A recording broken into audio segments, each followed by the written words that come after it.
प्रिय दर्शकों, राधे राधे, जय श्री कृष्ण। मैं सुदर्शनाचार्य संदीप त्रिपाठी आपके अपने YouTube चैनल एस्ट्रो राधे गुरु में आप सबका हार्दिक स्वागत एवं अभिनंदन करता हूं। दर्शकों, यदि आप अपनी कुंडली दिखाना चाहते हैं, ग्रह शांति कराना चाहते हैं या ज्योतिष संबंधी किसी भी समस्या का समाधान चाहते हैं तो हमारे व्हाट्सएप नंबर पर कॉल करके हमसे संपर्क कर सकते हैं। लखनऊ में हमारा मिलने का समय है शाम को 5 बजे से 7 बजे तक। इस बीच में आप व्यक्तिगत रूप से आकर के हमसे मिल सकते हैं और संपर्क कर सकते हैं और फ़ोन के माध्यम से शुल्क आदि की जानकारी प्राप्त कर सकते हैं। दर्शकों, आज हम चंद्रमा की महादशा में केतु की अंतर्दशा पर चर्चा करेंगे। यदि किसी जातक की कुंडली में चंद्रमा की महादशा चल रही है और उसमें केतु की अंतर्दशा प्रवेश करती है तो उसका क्या फल होगा। दर्शकों, राहु और केतु छाया ग्रह हैं। राहु और केतु के विषय में कहा जाता है कि केवलो हानि रेवच, ये केवल नुकसान करते हैं। लेकिन राहु और केतु कुंडली में अगर योग कारक हैं, योग कारक ग्रह के साथ में बैठे हुए हैं, लग्न से केंद्र त्रिकोण में हैं, शुभ स्थिति में हैं, तो दर्शकों विश्वास मानिए ये अपने अंतर्दशा काल में जातक का जीवन बिल्कुल बदल देते हैं। जातक के जीवन में चमत्कारिक परिवर्तन होता है। आइए देखते हैं, यदि किसी जातक की कुंडली में चंद्रमा की महादशा में केतु की अंतर्दशा हो तो क्या फल होता है। यदि केतु लग्न से केंद्र त्रिकोण में, तीसरे भाव में या बली हो, इन स्थानों पर केतु अच्छा फल देता है। कहाँ? यदि केतु लग्न से केंद्र में, लग्न से केंद्र में 1, 4, 7, 10 भाव में हो या त्रिकोण में हो 5, 9 में हो, अथवा तीसरे भाव में, तृतीय भाव में, पराक्रम स्थान में केतु बैठा हो तो अच्छा फल देता, या बली हो, बली हो करके बैठा हो, बली हो तो किसी भी भाव में हो तो अच्छा फल दे सकता है। दर्शकों, केतु इन भावों में अच्छा फल देता है। कहाँ? लग्न में, चतुर्थ भाव में, सप्तम भाव में और दसम भाव में, अर्थात केंद्र में अच्छा फल देता है। त्रिकोण में 5 और 9 में केतु हो तब अच्छा फल देता है, या फिर तृतीय भाव में केतु हो तो यहाँ केतु अच्छा फल देता है। बली हो, अपनी मजबूत स्थिति में बैठा हो तब ये अच्छा फल देता है केतु। दर्शकों, केतु अगर बली हो, केंद्र त्रिकोण में हो या तृतीय भाव में बैठा हो या बलवान हो तो ऐसी स्थिति में जब चंद्रमा की महादशा में केतु की अंतर्दशा प्रवेश करेगी उस समय धन का लाभ होगा, सुख होगा, स्त्री पुत्र को सुख प्राप्त होगा और धर्म कार्य में प्रवृत्ति होगी। जातक की धर्म कार्य में प्रवृत्ति होगी, अर्थात हर प्रकार का लाभ होगा। धन का लाभ होगा, स्त्री पुत्र को सुख होगा और धर्म कार्य में प्रवृत्ति होगी, जिससे जातक का मन प्रसन्न होगा और सुख शांति की प्राप्ति होगी जातक को। यदि केतु दशापति से केंद्र त्रिकोण में हो, 11 में हो या बली हो। दर्शकों, केतु लग्न से केंद्र में जब होता है तो जरूरी नहीं कि हमेशा अच्छा फल दे, लेकिन अगर योग कारक होकर के बैठा हुआ है, योग कारक ग्रह के साथ में बैठा हुआ है तो अवश्य अच्छा फल देता है। केतु, मान लीजिए कि मेष लग्न की कुंडली है, मेष, वृष, मिथुन, कर्क, सिंह, कन्या, तुला, वृश्चिक, धनु, मकर, कुंभ, मीन। मान लिया कि मेष लग्न की कुंडली है, केतु यहाँ पर बैठा हुआ है, चतुर्थ भाव में बैठा हुआ है। केतु चतुर्थ भाव में है और पंचमेश सूर्य केतु के साथ में है तो क्या अच्छा फल देगा। यदि पंचमेश सूर्य केतु के साथ में हो जाए तो क्या ये अच्छा फल देगा। देखें, केतु चतुर्थ भाव में बैठा हुआ, केंद्र में है, लग्न से केंद्र में बैठा हुआ, पंचमेश साथ में है, योग कारक हो गया। यहाँ सूर्य योग कारक है, केतु योग कारक ग्रह के साथ में बैठा हुआ है। इसे बहुत अच्छा फल देना चाहिए, लेकिन ये बहुत अच्छा फल नहीं दे पाएगा, कारण कि सूर्य और केतु आपस में परम शत्रु हैं। ग्रहण योग केतु से बनता है यहाँ सूर्य के साथ में। केतु चंद्रमा की राशि में बैठा, सूर्य तो हर प्रकार से अनुकूल है, सूर्य हर प्रकार से अनुकूल है, यहाँ पर पंचमेश है और मित्र की राशि में केंद्र में बैठा हुआ है, त्रिकोण का स्वामी होके। लेकिन केतु सूर्य का परम शत्रु है और शत्रु की राशि में केतु बैठा हुआ है, ग्रहण योग बना रहा है, इसलिए कुछ न कुछ थोड़ा बहुत लाभ मिलेगा, लेकिन बहुत लाभकारी नहीं होगा यहाँ। लेकिन अगर यहीं केतु की जगह पर, यहीं पर केतु अगर लग्न में बैठा हो, केतु लग्न में बैठा हो और इसके साथ में यहाँ मंगल बैठा हो, केतु के साथ में मंगल बैठा हो, तो ऐसी स्थिति में केतु निश्चित रूप से योगकारी होगा और शुभ फल देगा। कारण कि मंगल भी स्वगृही है, मंगल भी योग कारक है। मंगल लग्नेश और अष्टमेश है, मेष और वृश्चिक राशि का स्वामी मंगल होता है, लेकिन लग्नेश को अष्टमेश का दोष नहीं लगता। इस कारण से केतु और मंगल योग कारक होंगे और यहाँ पर अच्छे रिजल्ट की उम्मीद की जा सकती है। धन प्राप्त होगा। कि चंद्रमा की महादशा में जब केतु की अंतर्दशा होगी तो जातक को अचानक धन का लाभ होगा, स्त्री पुत्र को सुख प्राप्त होगा, घर में मांगलिक कार्य होंगे, जातक की धर्म कार्य में प्रवृत्ति होगी, रुचि होगी। मान लीजिए कि यहाँ पर बृहस्पति बैठा हो केतु के साथ में, शुभ ग्रह बृहस्पति बैठा हो यहाँ पर केतु के साथ में। अब यहाँ देखिए केतु लग्न में बैठा हुआ है और बृहस्पति नवमेश होकर के लग्न में बैठा हुआ है साथ में केतु के साथ में। मेष लग्न के लिए बृहस्पति योग कारक होता है, योग कारक होकर के बृहस्पति भाग्येश होकर के केतु के साथ लग्न में बैठा हुआ है। ऐसी स्थिति में केतु की अंतर्दशा जब आएगी चंद्रमा की महादशा में तो निश्चित रूप से जातक के जीवन में चमत्कारिक परिवर्तन होगा, सुख शांति की प्राप्ति होगी, स्त्री पुत्र को सुख प्राप्त होगा और अचानक द्रव्य लाभ होगा, धन की वृद्धि होगी और सुख शांति की प्राप्ति होगी जातक को। दर्शकों, यदि केतु त्रिकोण में बैठा हो, मान लीजिए केतु नवम भाव में बैठा हुआ है, यहाँ बैठा हुआ है नवम भाव में, और केतु नवम भाव में बैठा हुआ है और मंगल भी यहाँ केतु के साथ में बैठा हो या बृहस्पति यहाँ केतु के साथ में बैठा हो, ऐसी स्थिति में क्या होगा? केतु जब यहाँ होगा, ऐसी स्थिति में देखिए बृहस्पति योग कारक है, स्वगृही हो के भाग्य स्थान पर भाग्येश होकर के बैठा है, केतु भी यहाँ बैठा हुआ है।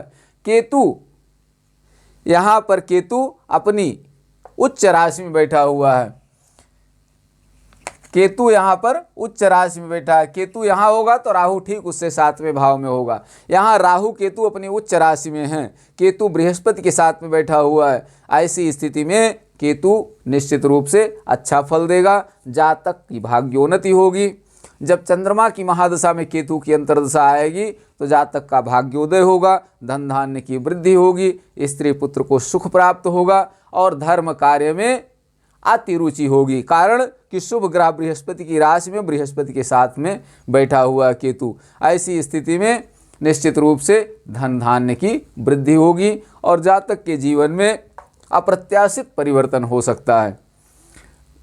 लेकिन एक बात हमेशा ध्यान रखें कि राहु केतु ये छाया ग्रह हैं, इनके विषय में 100% गारंटी नहीं ली जा सकती कि ऐसा हो ही जाएगा। ये कभी कभी खराब फल भी देते हैं।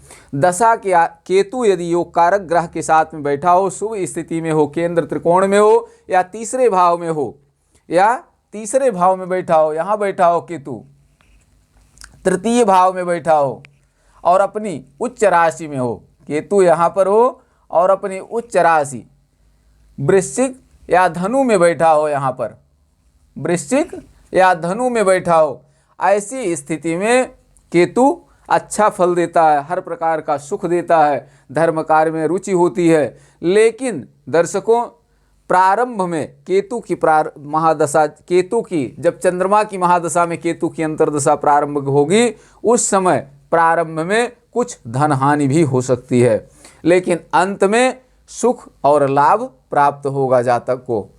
यदि यही केतु अगर 11वें भाव में बैठा हो तब क्या होगा? यदि केतु दशापति से केंद्र में हो, त्रिकोण में हो, 11 में हो या बली हो, तब क्या होगा?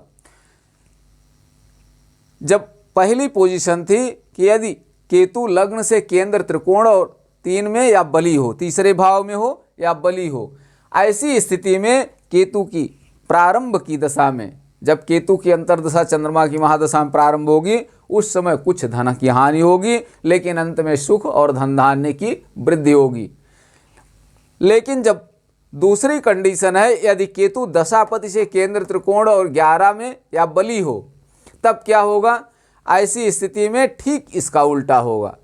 केतु लग्न से केंद्र में होगा तो जो फल होगा वही केतु जब महादशानाथ चंद्रमा से केंद्र, त्रिकोण और 11 भाव में होगा, बली होगा, तो ठीक उल्टा फल होगा उसका। आइए देखते हैं। केतु दशापति से, मान लीजिए चंद्रमा चतुर्थ स्थान में बैठा हुआ है, मेष लग्न की कुंडली है, चंद्रमा चतुर्थ भाव में बैठा हुआ है और मेष लग्न की कुंडली में चंद्रमा चतुर्थ भाव में बैठा हुआ है।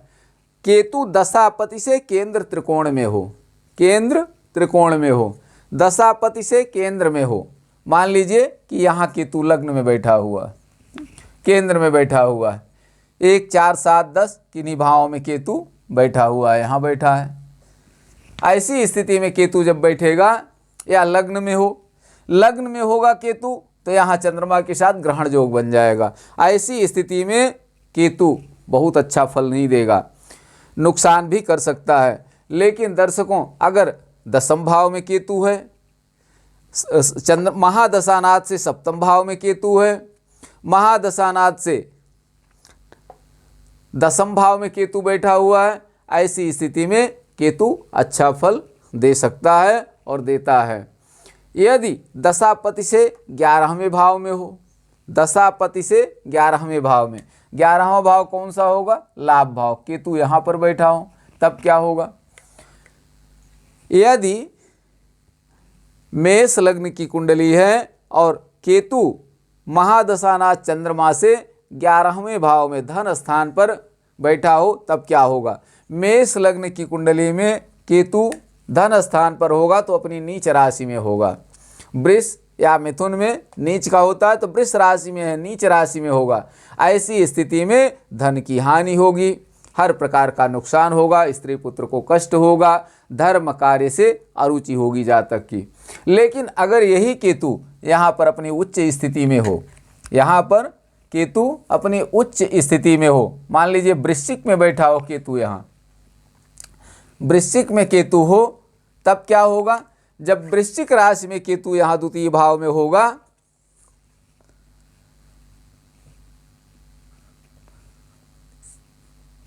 वृश्चिक, धनु, मकर,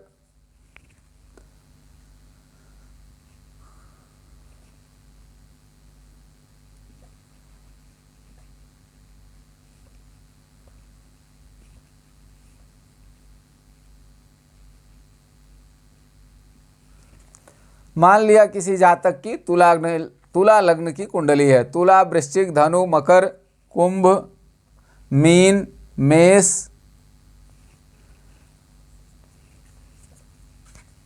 वृष, मिथुन, कर्क, सिंह, कन्या। तुला लग्न की कुंडली में चंद्रमा चतुर्थ भाव में बैठा हुआ है और केतु महादशानाथ से एकादश भाव में बैठा हुआ है। 1, 2, 3, 4, 5, 6, 7, 8, 9, 10, 11, 11वें भाव में बैठा हुआ है। तो यहाँ पर केतु अच्छा फल देगा। क्यों? क्योंकि केतु यहाँ पर अपनी उच्च राशि में बैठा हुआ है और वृश्चिक राशि केतु की अपनी राशि मानी जाती है। वैसे तो राहु केतु की कोई राशि निश्चित नहीं, लेकिन कुछ विद्वान केतु को, महर्षि पाराशर जी वृश्चिक राशि को केतु का घर मानते हैं। तो केतु अपनी राशि में बैठा हुआ है धन स्थान पर। ऐसी स्थिति में जब चंद्रमा की महादशा में केतु की अंतर्दशा आएगी तो प्रारंभ में कुछ धन की हानि होगी, लेकिन आगे चल करके सुख होगा, धन धान्य की वृद्धि होगी, स्त्री पुत्र को सुख होगा और जातक के जीवन में सुख शांति का अनुभव होगा। दर्शकों, यदि केतु दशापति से 8-12 में या पाप ग्रह से युत दृष्ट हो, दशापति से 8-12, तीसरा बिंदु है, यदि केतु दशापति से 8-12 में 8वें भाव में हो या 12वें भाव में हो। मान लीजिए कि चंद्रमा बली होकर के 10म भाव में स्वगृही होकर के बैठा हुआ है। तुला लग्न की कुंडली है, चंद्रमा बली होकर के स्वगृही होकर 10म भाव में अपने घर में बैठा हुआ है। केतु की दशापति से 8-12 में, यदि केतु दशापति से 8-12 में हो, महादशानाथ से 8म भाव में हो। महादशानाथ से 8म भाव कौन सा होगा? लग्न से 5वां भाव, यहाँ पर केतु बैठा हो। तो केतु 8-12 में हो, 8म भाव में हो या 12वें भाव में, 12वें अर्थात भाग्य स्थान पर यहाँ केतु बैठा हो, या पाप ग्रह से युत दृष्ट हो, या पाप ग्रह से युत दृष्ट हो। मान लीजिए केंद्र में ही बैठा हुआ है यहाँ, लेकिन पाप ग्रह से युत दृष्ट है। केतु यहाँ बैठा हुआ है और पाप ग्रह शनि यहाँ बैठा हुआ है और राहु यहाँ बैठा हुआ है, मंगल भी यहाँ बैठा हुआ है। अब यहाँ देखिए, यदि केतु दशापति से 8-12 में हो, केतु दशापति से 8वें भाव में बैठा है, 1 2 3 4 5 6 7 8, 8वें भाव में बैठा हुआ है, इसे खराब फल देना चाहिए। लेकिन दर्शकों, जरूरी नहीं कि यहाँ पूरी तरह से खराब फल दे केतु, कारण कि लग्न से त्रिकोण में बैठा हुआ है, लग्न से 5म भाव में केतु बैठा हुआ है, इसलिए कभी अच्छा फल देगा, कभी खराब फल देगा। लेकिन राहु केतु केवलो हानि रेव से केवल नुकसान करते हैं। अगर इस दृष्टि से हम देखें तो महादशानाथ से 8म भाव में केतु है तो नुकसान की संभावना ज़्यादा है। नुकसान कहाँ होगा ज़्यादा? जिन भावों से केतु का संबंध है। केतु 5म भाव में बैठा हुआ है, कुंभ राशि में बैठा हुआ है, राहु एकादश भाव में होगा अगर केतु 5म में होगा। ऐसी स्थिति में संतानोत्पत्ति में बाधा उत्पन्न करेगा। यदि स्त्री की कुंडली है तो प्रथम गर्भ अवश्य नष्ट होगा। केतु अगर 5म भाव में बैठा हुआ है और 10म भाव में महादशानाथ लग्न से 10म भाव में महादशानाथ है, महादशानाथ से 8म भाव में केतु 5म भाव में बैठा हुआ है, ऐसी स्थिति में प्रथम गर्भ अवश्य नष्ट होगा, रक्त दोष की शिकायत होगी, जातक को अनेक प्रकार का कष्ट संतान को लेकर के झेलना पड़ेगा, संतान को भी कष्ट होगा ऐसी स्थिति में। लेकिन अंत में कुछ सुख भी होगा। यदि केतु दशापति से 8-12 में 12वें भाव में हो, मान लीजिए महादशानाथ चंद्रमा 10म भाव में बैठा हुआ अपनी राशि में मजबूत स्थिति में, केतु कहाँ हो? केतु 12वें भाव में, महादशानाथ से 12वें भाव में, 1 2 3 4 5 6 7 8 9 10 11 12, 12वें भाव में हो। अब यहाँ देखिए, तुला लग्न की कुंडली में महादशानाथ 10म भाव में कर्क राशि में है, केतु उससे 12वें भाव में बैठा हुआ मिथुन राशि में।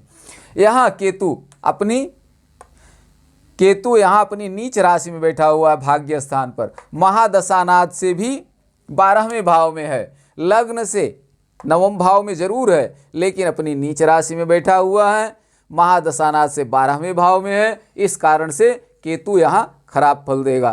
केतु की दशा जब चंद्रमा की महादशा में केतु की अंतर्दशा आएगी तो केतु नुकसान करेगा, धन धान्य की हानि होगी। केतु 5 और 9 को पूर्ण दृष्टि से देखता है। केतु यहाँ होगा तो लग्न पर इसकी दृष्टि होगी, केतु भाग्य स्थान पर होगा तो पंचम भाव पर इसकी पूर्ण दृष्टि होगी। तो शारीरिक रूप से जातक को कष्ट देगा और संतान को कष्ट देगा, संतानोत्पत्ति में बाधा उत्पन्न करेगा। यदि विद्यार्थी है तो उसकी पढ़ाई लिखाई में रुकावट उत्पन्न करेगा, उच्चाटन पैदा करेगा। दर्शकों, यदि केतु दशापति से 8-12 में हो या पाप ग्रह से युत दृष्ट हो, केतु पाप ग्रह से युत दृष्ट हो, पाप ग्रह साथ में बैठा हो या यहाँ पर मान लीजिए इसके साथ में शनि बैठा हो केतु के साथ में।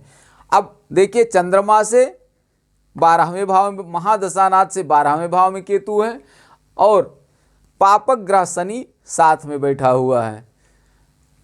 ऐसी स्थिति में जातक को अनेक परेशानियों का सामना कर, प्रथम दृष्टया लग्न से 9वें भाव में भाग्य स्थान पर केतु बैठा है, लेकिन अपनी नीच राशि में महादशानाथ से 12वें भाव में पापक ग्रह के साथ में है। ऐसी स्थिति में केतु से बहुत नुकसान की संभावनाएं हैं। केतु कष्टकारी हो सकता है, धन धान्य का नुकसान होगा, भूमि भवन वाहन का नुकसान होगा। यदि जातक किसी परीक्षा में कंपटीशन में बैठ रहा है तो सफलता नहीं मिलेगी, उसे बार बार अवनति का सामना करना पड़ेगा। यदि जातक सरकारी नौकरी में, राजकीय सेवा में है तो उसे अपमान झेलना पड़ेगा, पदोन्नति की जगह पर अवनति हो सकती है, मानसिक, आर्थिक, शारीरिक हर प्रकार का क्लेश झेलना पड़ेगा, क्योंकि चंद्रमा मन का कारक है। चंद्रमा की महादशा में केतु की अंतर्दशा जब होगी, केतु खराब स्थिति में होगा, ऐसी स्थिति में जातक को आर्थिक, मानसिक, शारीरिक हर प्रकार का कष्ट झेलना पड़ सकता है। दर्शकों, यदि केतु 2-7 भाव में हो, यदि केतु दूसरे या 7वें भाव में है, द्वितीय भाव और सप्तम भाव मारक स्थान माने जाते हैं। जब केतु मारक स्थान पर स्थित होगा और पाप ग्रह से युत दृष्ट हो जाए तो ऐसी स्थिति में बहुत संभावनाएं हैं कि जातक को शारीरिक कष्ट मिले और अति शारीरिक कष्ट की संभावना हो सकती है, क्योंकि मारक स्थान पर राहु केतु होते हैं तो कष्ट देते हैं, शारीरिक कष्ट देते हैं जातक को।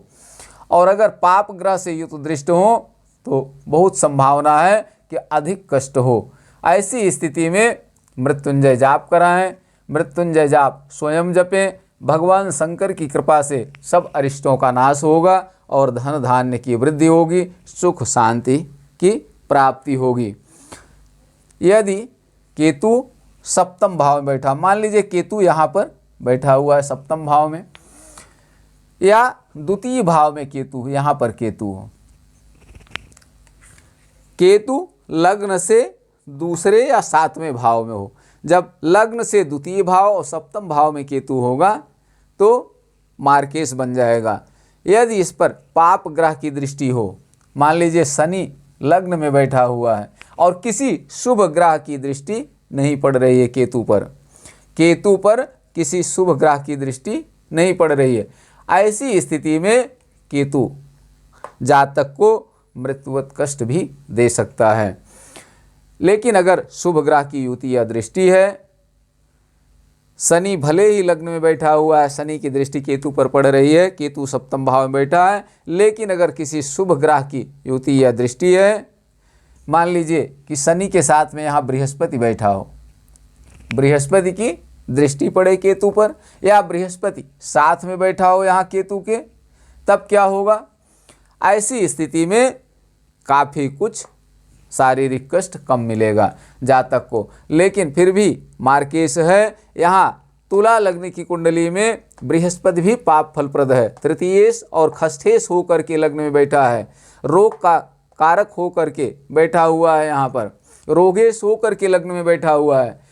पापक ग्रह के साथ में बृहस्पति स्वयं में कमजोर है, पाप फलप्रद है, इसलिए बहुत बचाव नहीं कर पाएगा केतु का। तो केतु की शांति का उपाय अवश्य करें ऐसी स्थिति में, जब केतु मार्केश हो, द्वितीय और सप्तम भाव में बैठा हो, पाप ग्रह से युत दृष्ट हो, तो आँख मूंद करके भगवान शंकर के मृत्युंजय मंत्र का जाप करें। यदि महामृत्युंजय मंत्र का जाप कर सकते हैं तो महामृत्युंजय मंत्र का जाप करें। यदि महामृत्युंजय मंत्र का जाप नहीं कर सकते हैं तो लघु मृत्युंजय का जाप करें। ओंग जूंग सह अपना नाम जोड़ करके पालय पालय सहजूंग ओंग, ओंग जूंग सह अमुकम पालय पालय सहजूंग ओंग। जैसे मान लीजिए किसी का नाम राजकुमार है तो ओंग जूंग सह राजकुमार पालय पालय सहजूंग ओंग, ओंग जूंग सह राजकुमार पालय पालय सहजूंग ओंग। इस मंत्र का जाप करें, 1.25 लाख मंत्र का जाप करें। उसके बाद दशांश उसका हवन करें, या दशांश हवन नहीं कर सकते हैं तो पुनः दशांश का जाप करें और उसके बाद हवन करें। कुछ ब्राह्मण भोजन संभव हो तो करा दें।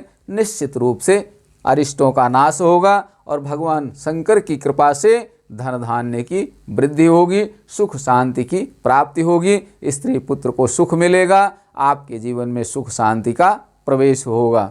दर्शकों, चंद्रमा की महादशा में जब केतु की अंतर्दशा होती है, चंद्रमा और केतु दोनों एक दूसरे के शत्रु हैं। चंद्रमा ग्रहण योग केतु के साथ भी बनाता है। तो ऐसी स्थिति में यदि दोनों अच्छी पोजीशन में हैं तभी लाभ मिलेगा, अन्यथा लाभ की संभावनाएं कम होंगी। इसलिए सावधान रहें। जब चंद्रमा की महादशा में केतु की अंतर्दशा प्रारंभ हो उस समय भगवान शंकर की शरण में जाएं, ओम नमः शिवाय मंत्र का जाप करें। यदि पुरुष हैं तो ओम नमः शिवाय मंत्र का जाप करें। यदि माताएं हैं, देवियां हैं, बहनें हैं तो नमः शिवाय मंत्र का जाप करें अधिक से अधिक, इससे भी लाभ होगा। और भगवान भोलेनाथ का मंदिर नज़दीक में है तो वहाँ जाकर भोलेनाथ को जल अर्पित करें। नियमित भगवान शंकर के शिवलिंग पर जल चढ़ाने से भी समस्त अरिष्टों का शमन होता है। भगवान शंकर जलधारा से प्रसन्न होते हैं। उपकार प्रियो विष्णु जलधारा शिव प्रिय भानु प्रिय नमस्कारो।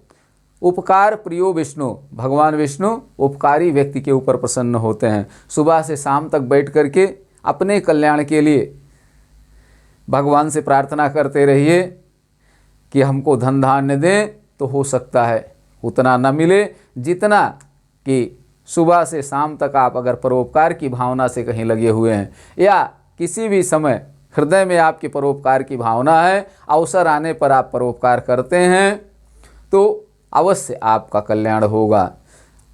हम ये नहीं कहते कि आप अपनी पूजा बिल्कुल न करिए, भगवान का नाम न लीजिए, भगवान का भी भजन करिए, लेकिन जब अवसर आए, भगवान कृपा करें आपके ऊपर परोपकार करने का अवसर मिले, तन से, मन से, धन से, जिस प्रकार से आप समर्थ हों परोपकार कर सकते हैं तो परोपकार करें। भगवान नारायण की कृपा अवश्य आपके ऊपर होगी।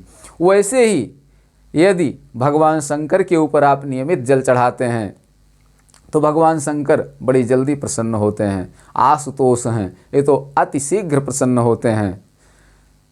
चोर के ऊपर भी प्रसन्न हो जाते हैं। तो अगर कोई मनोभाव से, अच्छे भाव से नियमित जल अर्पण करे तो प्रसन्न होने में क्या आश्चर्य है। 1 लोटा जल केवल भगवान शंकर को प्रतिदिन चढ़ाएं, समस्त अरिष्टों का शमन होगा। राहु केतु के अरिष्ट से मुक्ति मिलेगी। विशेषकर चंद्रमा की महादशा में जो केतु की अंतर्दशा है उस समय लाभ होगा। केतु के द्वारा जो आपको कष्ट मिलने वाला है उसका निवारण होगा और सुख शांति की प्राप्ति होगी। तो इतना अवश्य करें।